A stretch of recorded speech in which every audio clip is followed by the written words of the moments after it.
Hello বন্ধুরা, বন্দনা ব্লগে স্বাগত। ব্লাউজের ওপর নতুন ডিজাইন চেষ্টা করুন। এই ডিজাইন বানানোর স্পেশাল টিপস প্রথম থেকে শেষ পর্যন্ত দেখতে থাকো। আগে থেকে ব্লাউজের পেছন পার্ট কেটে রেখেছি, তো প্রিন্টের পিস নিয়েছি, দেখতেই পাচ্ছ। এবার আমি এখানে লং নিয়েছি 15 আর রেডি থাকবে 14, আর এখানে পুটের মাপ নিয়েছি 6.5। তো প্রথমে আমি যেটা করব, ওপর থেকে নিচ পর্যন্ত আমি 4 ইঞ্চিতে দাগ কেটে নিলাম।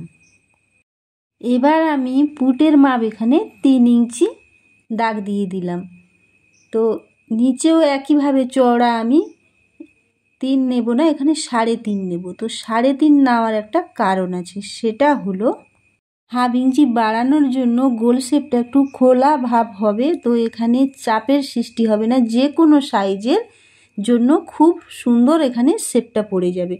তো এবার আমি নিচে যে ডিজাইনটা করব, সেই ডিজাইনের জন্য আমি সোজা করে এখানে ফেতাটা ফেলে কত ইঞ্চির ওপর ডিজাইনটা করব সেই মাপটা করে নিলাম। তো এখানে আমি মাপ করে দেখে নিয়েছি, 7 ইঞ্চির ওপর আমি এই ডিজাইনটি বানাবো। তো 7 ইঞ্চিতে আমি এখানে দাগটা কেটে নিলাম।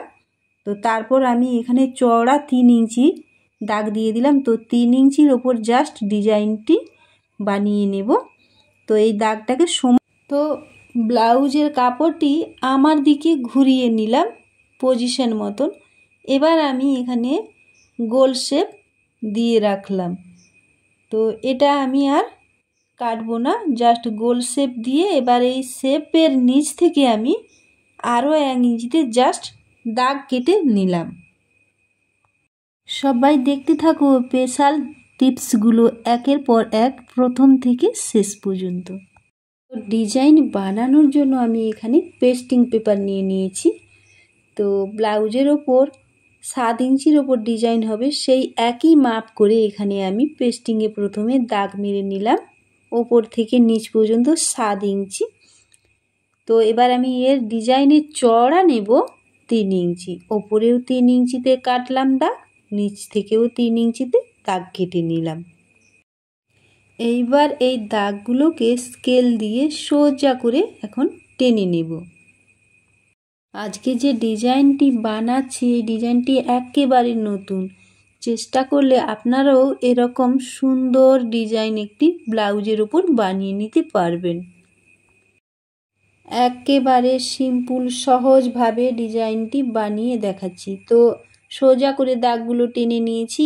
এবার আমি দেখো একেবারে এই দাগের কোণা থেকে জলের বিন্দু একটা জাস্ট শেপ প্রথমে এঁকে নিলাম। দেখতেই পাচ্ছ কিভাবে আমি জলের বিন্দু আঁকলাম পেস্টিং পেপারের উপর। এবার আমি এখানে কাপড়টা যাতে সরে না যায় তার জন্য সূচ গেঁথে নিলাম। তোমরা চাইলে পিন গেঁথে নিতে পারো এখানে, তাহলে কাপড় আর সরে যাবে না। তো এবার ওপর থেকে আমি এই যে কোণা করে যে বিন্দুটা এঁকেছি, এখানে 1 ইঞ্চিতে দাগ কেটে নিলাম। তো 1 ইঞ্চি ছেড়ে আমি এই ডিজাইনের গা ঠেসে 1.5 ইঞ্চিতে দাগ কেটে নেব প্রথমে। এভাবে 1.5 ইঞ্চিতে ওপর থেকে নিচ পর্যন্ত দাগ একটা একটা করে আমি এখন কেটে নিচ্ছি। তো দেখো পুরোটাতেই আমি আগে মাপ করে দাগ কেটে নিয়েছি। এবার আমি কিভাবে এই দাগের ওপর ডিজাইনটি এঁকে নিচ্ছি সেটা দেখতে থাকো। ওপর থেকে নিচ পর্যন্ত প্রথমে আমি কোণা করে টেনে নিলাম। তো তারপর আমি এই যে 1.5 ইঞ্চি করে দাগ দিয়েছি, তো দাগের বাইরে থেকে আমি এই 1.5 ইঞ্চিতে এরকমভাবে প্রত্যেকটা দাগে দাগে শেপ টেনে নেব।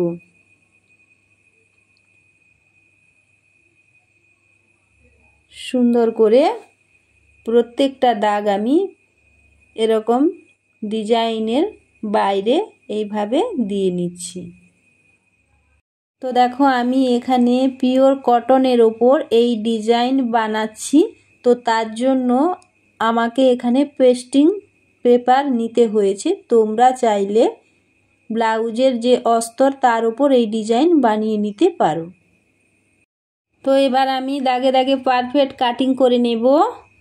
তো দেখো এই ডিজাইন এখানে কাটিং করে নিয়েছি। এবার আলাদা কাপড়ের ওপর বসিয়ে আয়রন করে নেব। এরপর চারপাশ মুড়িয়ে সুন্দর করে সেলাই দিয়ে নেব।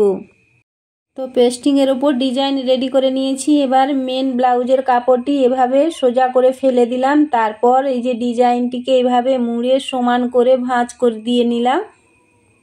তো দুটো পার্ট সমান করে ধরলাম, ওপর থেকে 4 ইঞ্চি, তারপর 1 ইঞ্চি যে দাগ কেটেছিলাম সেই কাপড় ছেড়ে এখানে সোজা জাস্ট একটা সেলাই দিয়ে দিলাম।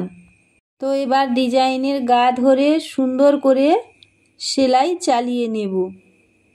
ডিজাইনের ওপর যে সেলাইটা দিয়ে নিচ্ছি একেবারে পেস্টিং পেপারের ওপরে উঠে যাব না, আর পেস্টিং পেপারের নিচেও বেশি নেমে যাব না। একেবারে পেস্টিং পেপারের গা ধরে আমি সেলাই কমপ্লিট করে নিলাম। এবার আমি বাড়তি কাপড় এখানে কাটিং করে বাদ দিয়ে দিচ্ছি। 1 সুত কাপড় রেখে পুরো ডিজাইন ঘুরিয়ে ঘুরিয়ে কাটিং করে নিলাম।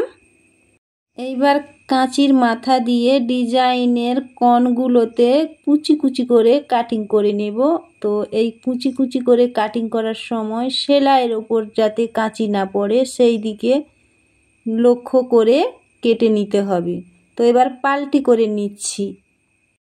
তো পাল্টি করে নিয়েছি, কিন্তু এখানে যে ডিজাইনের কোণ সেগুলো খুব ভালোভাবে উঠছে না। তার জন্য আমি এখানে একটা পিন দিয়ে সুন্দর করে ডিজাইনের শেপগুলো উঠিয়ে নিয়েছি। দেখতেই পাচ্ছ সামনে পেছনে দুটো পার্ট। এবার আমি এই ডিজাইনের গা ধরে পুরোটা ঘুরিয়ে ঘুরিয়ে একটা সেলাই দিয়ে নেব। তো অলরেডি আমি সেলাই দিয়ে নিয়েছি। তো দেখো কত সুন্দর হয়েছে ডিজাইনটা। এবার আমি সমান করে কাপড়টা ধরলাম। তো আগে থেকে যে গোল শেপ দিয়ে রেখেছিলাম সেই একেবারে দাগে দাগে এখানে কাটিং করে নিলাম। তো ব্লাউজের কাপড়টিকে উল্টো দিকে ঘুরিয়ে নিলাম। 1 ইঞ্চি চওড়া করে ওর ওপরটি কেটে নিয়েছি। এটাকে দুটো ভাঁজ করে এর ওপর দিয়ে পুরো গোল মানে শেপ ঘুরিয়ে সেলাই প্রথমে একটা দিয়ে নিচ্ছি। তো সেলাই অলরেডি প্রথম দিয়ে নিলাম। তারপর এখানে আমি কুচি কুচি করে কেটে সোজা দিকে পাল্টি করে চাপ সেলাই দিয়ে নেব। আজকের ভিডিওটি কেমন লাগলো কমেন্টের মাধ্যমে জানিয়ে যাবেন। লাইক কমেন্ট শেয়ার, পারলে একটা হাইপ করে দেবেন। আপনাদের একটা হাইপ আমাকে অনেক দূর এগিয়ে যেতে সাহায্য করবে। আপনারা সকলে খুব ভালো থাকবেন, সুস্থ থাকবেন। আবারও দেখা হবে অন্য কোনো নেক্সট ভিডিওতে। এখন সবাইকে টাটা।